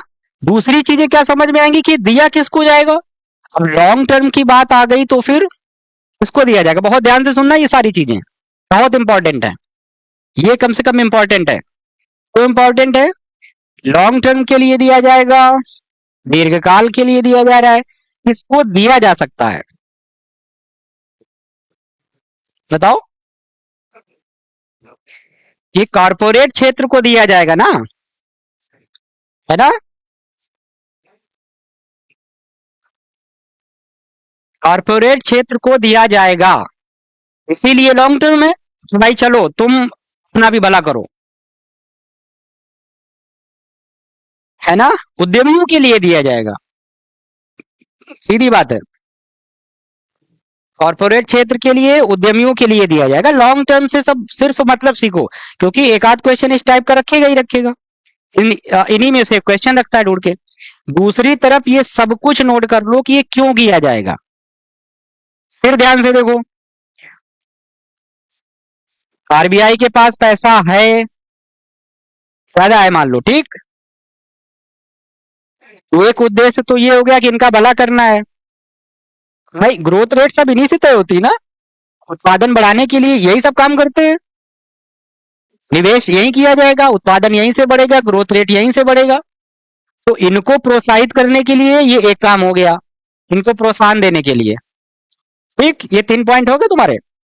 अब आरबीआई के पास पैसा है, तो ये बैंक है, सबसे मेन पॉइंट क्या नोट करना है, यहां क्या कहा जा रहा था, ये क्यों नाम डाले गए होंगे, आरओ, एलटीआरओ, रेपो के ही साथ में क्यों जोड़ा गया, ये सब रेपो के ही प्रकार हैं। रेपो ही आधार होगा। ये एक एक चीज का महत्व केवल समझो तुम लोग। आरबीआई के पास पैसा ज्यादा, आरबीआई बैंकों को प्रोत्साहन देने की कोशिश करे, क्या ले जाओ, है ना। सारी चीजें यही हैं। ये सब के सब इनसे क्या करेगा, प्रतिभूतियां रखवाएगा आरबीआई। जैसे पहले रेपो की सिस्टम हो रहा था ना, कि इससे सिक्योरिटी रखवाएगा, इसको पैसा दे देगा। देखो ये आरबीआई इसको पैसा दे रहा है, इससे सिक्योरिटी ले रहा है, सेम प्रोसेस वही रहेगा, प्रतिभूतियां ले रहा है। अब आरबीआई देखो सीधे तो पैसा देगा नहीं इनको, उद्यमियों तो, कॉर्पोरेट निकाय को। अब बैंक क्या करेगी सोचो, ये कॉर्पोरेट वाले हैं, ठीक है। अब क्या होगा, क्या ये सोचो, सबसे बेहतरीन चीजें देखनी है और एकदम कॉमन सेंस वाली जर्नल चीजें। आरबीआई ने इनको दे दिया, इनको प्रोत्साहन दिया। क्या किया कि ठीक है ये तुम पैसा लो, हमें भी लाभ कमाओ, तुम भी लाभ कमा लो। कैसे, इसको आरबीआई किस रेट पर दे रहा था पैसा, जो पहले रेपो रेट था, नोट कर लो सब ये, इसको रेपो रेट पर ही देगा। लेकिन बैंक क्यों तैयार हो जाएंगे सोचो, किसी को लालच दो ना थोड़ा सा, तो ठीक है तुम भी कमाओ। बैंक इनको कैसे देंगे सुनो, बैंक इनको जो पैसा देंगे, ये पॉइंट नोट करना है, ये बाजार दर पर देंगे, मार्केट रेट पर देंगे। ये अंतर आ जाएगा। ये तो 6.5% पहले ही ले रहा था कि हमको तुम इतना ही दे दो, हम खुश हैं कि हमारा पैसा निकल गया, हमारे लिए इतना ही पर्याप्त है, कुछ तो लाभ मिल रहा है। बैंक को ज्यादा लाभ क्यों मिलेगा, क्योंकि इसने दिया इसको 6.5% पे था। एग्जाम्पल नोट कर लो, बैंक यहां से लाया 6.5% पर और इसको बाजार रेट पे मतलब 10% पे दे दिया, तो बैंक को फायदा हो रहा है ना, बैंक इसलिए प्रोत्साहित हो जाएंगे। कॉर्पोरेट क्षेत्र क्यों खुश होगा, क्योंकि इनको लोन मिल गया। समझ में आ गया ना पूरा, ये पूरी कहानी है।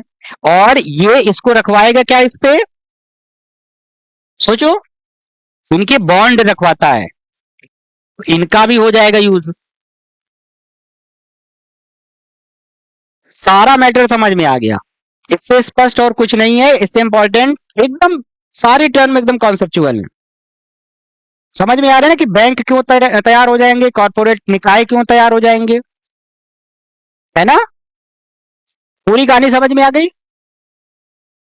कोई कंफ्यूजन नहीं ना इनमें। ये उसी रेट पे देंगे, बैंक इसलिए खुश होके ले लेंगे, उनको पैसा मिल जा रहा है, लोन मिल जा रहा है, इसी में खुश हैं वो। 10% में मिल रहा है, उससे बैंक लाभ की स्थिति में और ज्यादा। ये पूरी प्रक्रिया हो गई। एक और टर्म नोट कर लो बस, TLTRO, ये सेम चीज है, सब एक दूसरे से जुड़े हुए हैं। रेपो था, उसके बाद LTRO हो गया, फिर TLTRO का मतलब क्या, सिर्फ एक टर्म यहां अलग हो जाएगा, टी।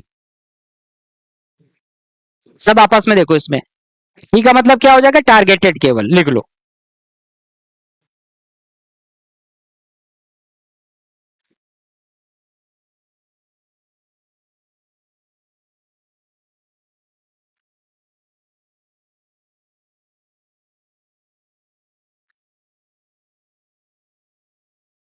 चीजें समझ, देखो TLTRO का मतलब क्या होगा, टारगेटेड, मतलब यही सारी प्रक्रिया यही रहेगी, है ना। क्या सारी प्रक्रिया यही रहेंगी, कॉर्पोरेट क्षेत्र को दिया जाएगा, उस हिसाब से दिया जाएगा।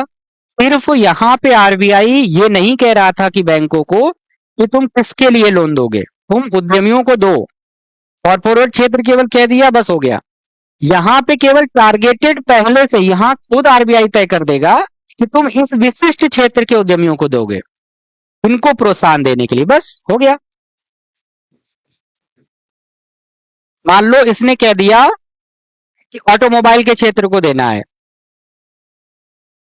ना, या इस विशेष क्षेत्र पे देना पैसा, या इस एरिया के लोगों पर पैसा देना है।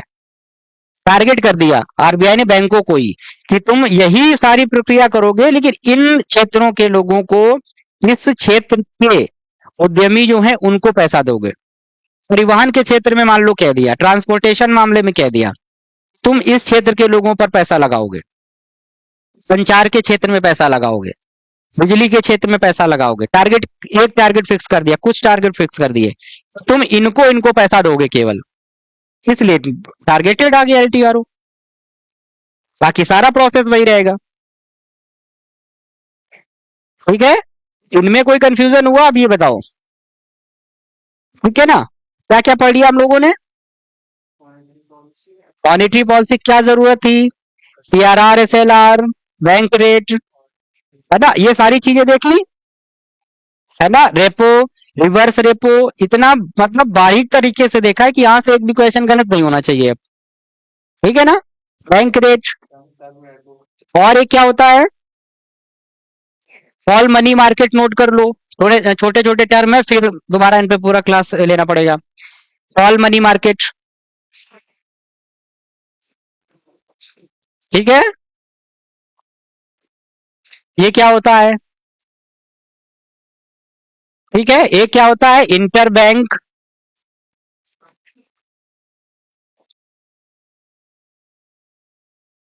इंटर बैंक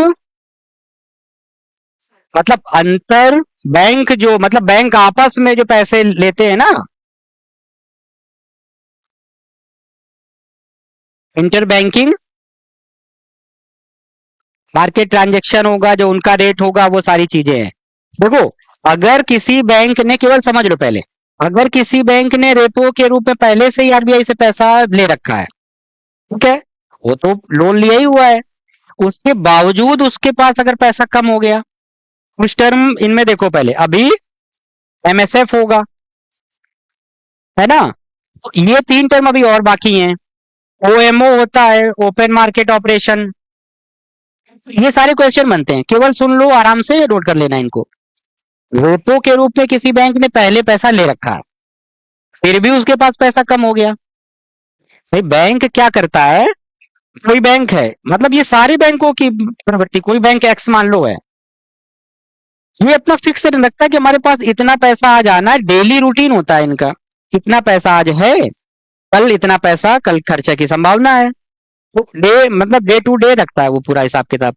अब रेपो के रूप में पहले से इसने लोन ले रखा है, लेकिन फिर क्या हो जाएगा, इसको बाई चांस अटेंडेंस जरूरत पड़ गई, कोई चेक आ गया मान लो, अचानक इसके पास आज शाम को 4 बजे चेक आया, और वो 1,000 करोड़ का चेक है ना, अब ये परेशान हो जाएगा कि कल हमारे पास पैसा है ही नहीं, तो तुरंत ये क्या करेगा, इधर उधर भागने की कोशिश करेगा, अभी हमको कहीं से मिल जाए। आरबीआई के पास तो जाएगा नहीं, ऑलरेडी पहले से लोन लेके रखा हुआ है। सबसे पहला काम क्या होगा, कोशिश क्या करते हैं, इंटर बैंकिंग काम करते हैं। मान लो ये एसबीआई है ना, सबसे पहले कोशिश करेगा पीएनबी के पास जाए, इनके आपस में भी खाते होते हैं ना, कैसे पता खाते होते हैं तुमको जाना है, तुम्हारा एसबीआई का एटीएम है ना, पीएनबी में जाके पैसा तुम वो कर सकते हो, विड्रॉ होता है ना एटीएम में जाके, ये सब इंटर बैंकिंग इसको बोलते हैं, इनके खाते होते हैं ना आपस में, ये है। तो सबसे पहले ये जरूरत पड़ेगी, इसके पास जाएगा, क्या कहेगा, हमको 1,000 करोड़ की जरूरत है। दो कंडीशन हो सकती है, या तो ये दे देगा तो मामला खत्म, या तो ये नहीं देगा कि भाई हमारे पास हमारे खर्चे के लिए पैसे हैं केवल, दोनों बातें हो सकती है ना, या ये कह देगा कि इंटरेस्ट रेट ज्यादा चार्ज करेगा, सारी चीजें है ना, तो यहां से प्रक्रिया अलग हो जाएगी। तो अब ये फिर कहां जाएगा, अगर इसने मना कर दिया इंटर बैंकिंग वाले ने, ठीक, यहां से होने के बाद फिर ये कॉल मनी मार्केट में फोन करेगा। कॉल मनी मार्केट क्या होता है, ये नोट कर लो, 1 घंटे से 24 घंटे के लिए लोन देता है ये केवल एक एक लाइन, दो दो लाइन कर लो, इसी से क्वेश्चन आएगा बस, इतने ही क्वेश्चन आएंगे। कॉल मनी मार्केट अति अल्पकालिक होता है, 1 घंटे से 24 घंटे के लिए केवल वो देगा लोन ये, ठीक है ना। और कॉल मनी मार्केट होता क्या है, देखो इसमें कौन लोग होंगे, सोचो, बैंक ने तो मना कर दिया, आरबीआई है नहीं, कॉल मनी मार्केट है, कॉल मनी मार्केट का नाम क्यों है, क्योंकि यहाँ फोन से ही लोन मिल जाएगा, नोट कर लो, 1 घंटे से 24 घंटे के बीच में, शब्दों का मतलब पढ़ोगे तो अपने आप समझ में आ जाएगा। यहां पे क्या होगा, फोन कॉल पे ही लोन मिल जाएगा 1 घंटे से 24 घंटे के लिए, ठीक है। और यहाँ होंगे कौन लोग, कुछ लोग होते हैं ना जो पैसा रख के अपना बैठे होते हैं, लोग लो ले जाओ पैसा, लोन ले जाओ, होंगे कौन लोग, लेकिन जो आरबीआई के पास रजिस्टर्ड होंगे, ये समझ लो, उसमें प्राइवेट टाइप के भी लोग आते हैं, लेकिन ऐसा नहीं कि कोई भी प्राइवेट निकाय है वो कह देगा ये मतलब हम भी टेबल डाल के बैठ जाएंगे पैसा ले जाओ। वो रजिस्टर्ड होने चाहिए आरबीआई के पास। वो संस्थाएं, बैंकिंग संस्थाएं या फाइनेंशियल इंस्टीट्यूट जो होते हैं, वित्तीय संस्थाएं, ये नोट कर लो, है ना। निजी व्यक्ति, निजी व्यक्ति का मतलब हम तुम नहीं, निजी संस्थाएं हो जाएंगी। निजी संस्थाएं और वित्तीय संस्थाएं, ये पॉइंट लिखो। वित्तीय संस्थाएं हैं, निजी संस्थाएं, इंस्टीट्यूशन, प्राइवेट इंस्टीट्यूशंस, है ना, जो रजिस्टर्ड होंगे आरबीआई के पास। वो सबसे इंपॉर्टेंट टर्म है, इसके बिना नहीं। आरबीआई के पास रजिस्टर्ड हैं ये। हाँ, अगर रजिस्टर्ड हैं तो वो सब जाएंगे, सब जाएंगे वो, हम इसीलिए कह रहे हैं अगर रजिस्टर्ड है, पहली कंडीशन। निजी डलवा दिया ना उसमें, private institution, private financial institution, निजी वित्तीय संस्थान होंगे ना, वित्तीय संस्थान, तो ये होता है कॉल मनी मार्केट, ये आपस में तय कर लेंगे। और जाहिर बात है कि इनका इंटरेस्ट रेट बहुत हाई होगा, क्योंकि ये 2 घंटे के लिए, 4 घंटे के लिए देंगे।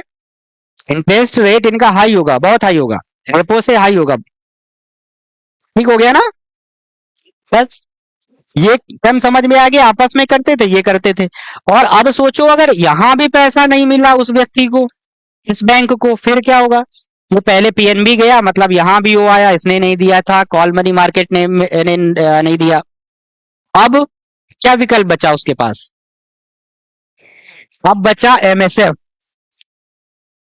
ये नोट करो, मार्जिनल स्टैंडिंग फैसिलिटी, सीमांत अस्थायी सुविधा, ये सारी चीजें नोट कर लो। मार्जिनल स्टैंडिंग फैसिलिटी, ये क्या बला है, ये दो टर्म दे, इसीलिए को सारा सीक्वेंस होता है कि कैसे कहां लोग जाएंगे, है ना।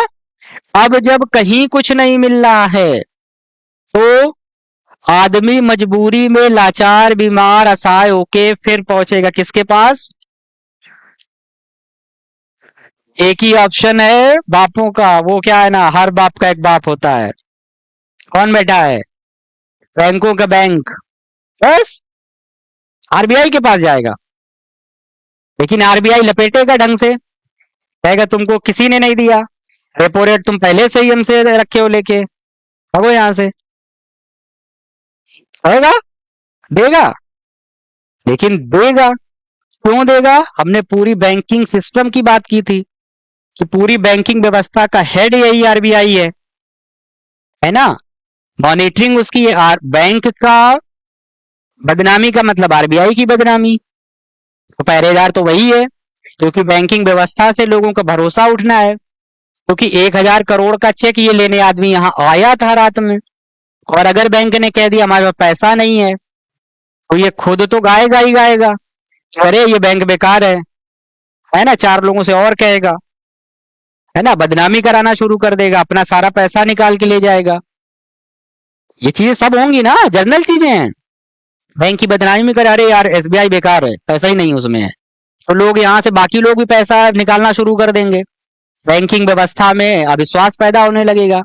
पूरी बैंकिंग, ये एक बैंक की काम नहीं होती है, भरोसा सभी बैंकों का होता है ना, इसी दम पे चल रही है पूरी बैंकिंग सिस्टम। तो इस भरोसे से फिर क्या होगा, कुल मिला के सारे सिस्टम गड़बड़ होने लगेगा। इन सब को रोकने के लिए आरबीआई मदद करेगा ही करेगा, वो इसके रूप में करेगा, लेकिन ये बहुत ज्यादा चार्ज करेगा। तो ठीक है पैसा ले जाओ, लेकिन रेपो रेट से तुम्हारा कम से कम 3% ज्यादा होगा, उस हिसाब से चलेगा, 5% ज्यादा होगा, ये है, पैसा देगा। और फिर क्या कहेगा, एक यहाँ और, मार्जिनल स्टैंडिंग फैसिलिटी, कुछ कुछ टर्म ध्यान करो। अब देगा कैसे, उसके पास पैसा तो है ही नहीं बैंक के पास, लेकिन इसने ध्यान करो एफएलआर के रूप में कुछ चीजें रखी थी ना अपने पास, ये कहेगा लाओ हमारे पास रखो आके, उन्हीं में से उसको छूट दे देगा कि एसएलआर वाली जो प्रतिभूतियां रखी थी लाओ हमारे पास, अब हम पैसा देंगे।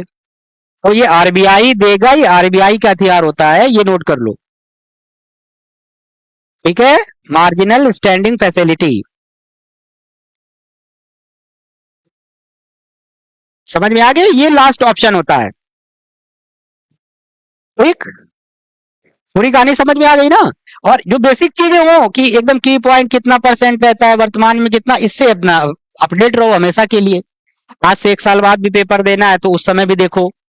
केवल तुम्हें अब वो देखना है कि इस समय है कितना परसेंट, कितना क्या चलता है, +-2 +-3 इस टाइप का। एमएसएफ का मतलब समझ में आ गया, जब सारे हथियार विकल्प खत्म तब देगा, इसीलिए इसका चार्ज हाई होता है। मतलब समझ गए ना, चार्ज पे व्यवस्था बाकी हुआ रहेगा, एसएलआर का यूज किया जाता है, ये सब चीजें रखोगे ध्यान। यही हमने देखा था एलटीआरओ में भी, प्रतिभूतियां वहां पे भी लगेंगी क्योंकि रेपो में लग रही थी। एक केवल ये बचा ओएमओ, ये क्या होता है? Open market operations. ये नोट कर लो, इसके नाम से ही समझ में आ रहा होगा। ओपन मार्केट ऑपरेशन, आरबीआई इस अस्त्र का प्रयोग कैसे करेगा, नाम से बताओ।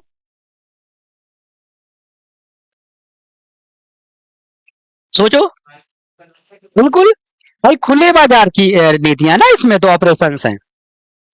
भाई, बाजार में देखो, ओपन मार्केट ऑपरेशन से क्या समझना है, ये भी इंपॉर्टेंट टर्म है।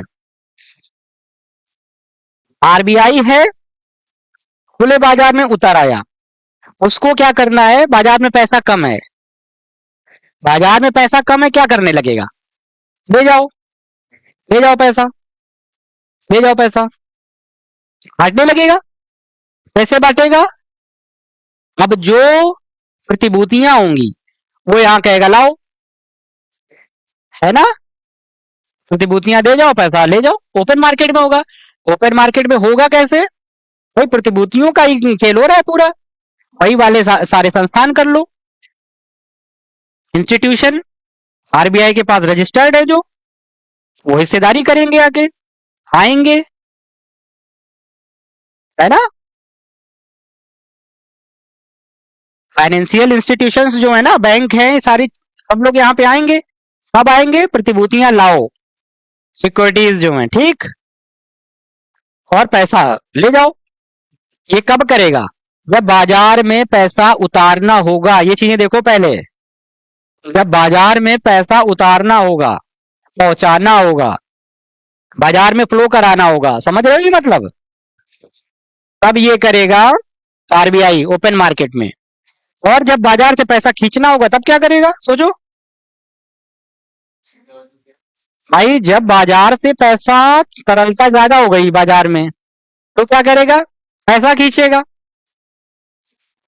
ये हो जाएगा ना, पैसा लाओ और क्या करो, प्रतिभूतियां ले जाओ। इंस्टीट्यूशन ही देखो, ये नहीं कि तुम पहुंच जाओ वहां लेके। ओपन मार्केट ऑपरेशन में ये नहीं कि तुम भी चलो, हम भी चलते हैं, आरबीआई बेच रहा है, हम ले लेंगे चल के, 2 करोड़ लेके पहुंच गए। बिल्कुल, फाइनेंशियल इंस्टीट्यूट है, बैंक वगैरह मुख्य रूप से वो क्या करेंगे, प्रतिभूतियां रखेंगी और पैसा ले जाएंगी पहले में। बिल्कुल जाएंगे, बैंक तो सबसे पहली में प्राथमिकता होती है, मूल काम तो बैंकों का ही है ना। तो एक चीज यहाँ क्या सीखनी है, मान लो बैंक है ये, बैंक ए है, बैंक बी है, इसके पास 30 प्रतिभूतियां थी, सिक्योरिटी थी, इसके पास 20 सिक्योरिटी थी, आरबीआई के पास मान लो 20 थी, इसके पास मान लो 50 सिक्योरिटी आरबीआई के पास है। तो कभी भी बस एक टर्म नोट कर लेना, बाजार में अर्थव्यवस्था में कुल जो सिक्योरिटी रहती है, प्रतिभूतियां रहती हैं, उनकी मात्रा पर कोई प्रभाव नहीं पड़ता है, केवल रेशियो चेंज होता रहता है, यहां से वहां, वहां से यहां। कभी इसने खरीदा पैसा दे दिया, कभी उसने खरीदा पैसा दे दिया। यही है खुले बाजार की प्रक्रिया है, ओपन मार्केट ऑपरेशंस। आ गया ना समझ में? बस, पूरी चीजें समझ में आ गई ना। जब बाजार से पैसा खींचना है तो प्रतिभूतियां खरीदना शुरू कर देगा, है ना। खींचना है तो बांटेगा, मतलब बैंकों से वो देगा, ठीक है, बैंक कहेगा क्या प्रतिभूति ले जाओ, इससे कहेगा ले जाओ सिक्योरिटी, पैसा दे जाओ, पैसा दे के ही तो खरीदेगा सिक्योरिटी बैंक। और अगर पैसा फ्लो कराना है तो उल्टा, पैसा खींचना है, दोनों टाइप का हो जाएगा। भाई खींचने का मतलब क्या, सिक्योरिटी बेचना शुरू कर देगा कि सिक्योरिटी ले जाओ तो पैसा दे जाएंगे ना इनके पास। भाई एकदम सिंपल चीजें है। भाई सिक्योरिटी दे जाओगे आरबीआई के पास, ऐसे फिगर खूब बनाया करो तुम लोग। सिक्योरिटी दे जाओगे तो पैसा ले जाओगे, ये चीजें हैं। दूसरी तरफ क्या होगा, मतलब पैसा बाजार में भेज रहा है, ये पैसा बाजार में भेज रहा है, यहाँ क्या करेगा, पैसा यहाँ पे सिक्योरिटी बेचेगा, बैंक से कहेगा ले जाओ पैसा दे जाओ। उल्टा काम हो रहा है ना, पैसा दे जाओ तो बाजार में पैसा कम हो गया, है कि नहीं। है आरबीआई, तुम बैंक मान लो, कुछ ना समझ में आए तो बैंक यहाँ पे मान लो, बस अपने आप आ जाएगा। वो चीजें हैं, बैंक से कहेगा सिक्योरिटी दे जाओ पैसा ले जाओ, यहाँ क्या कहेगा कि सिक्योरिटी दे जाओ पैसा ले जाओ, तो बाजार से पैसा कम हो गया, खिंच गया, बस ये है केवल ओपन मार्केट ऑपरेशंस। तो समझ में आ गया पूरा, पूरे कॉन्सेप्ट पूरा से, ये आज मतलब मूल जो टूल्स होते हैं ना, इंस्ट्रूमेंट होते हैं, वो समाप्त हुए। सीआरआर, एसएलआर, है ना, bank rate, repo rate, reverse repo rate, term repo rate, V triple R, long repo rate, LTRO, TLTRO, MSF, call money market, OM, open market operations. ठीक है, इनसे मोस्टली एक क्वेश्चन रखा जाता है कहीं ना कहीं, और तुम्हें बेसिक अगर चीजें तैयार हैं तो अपने आप आ जाएगा समझ में। और यूपीएससी टाइप में तो वो अप्लाइड क्वेश्चन ही रखेगा, आराम से इधर उधर करके। ठीक, समझ में आया पूरा।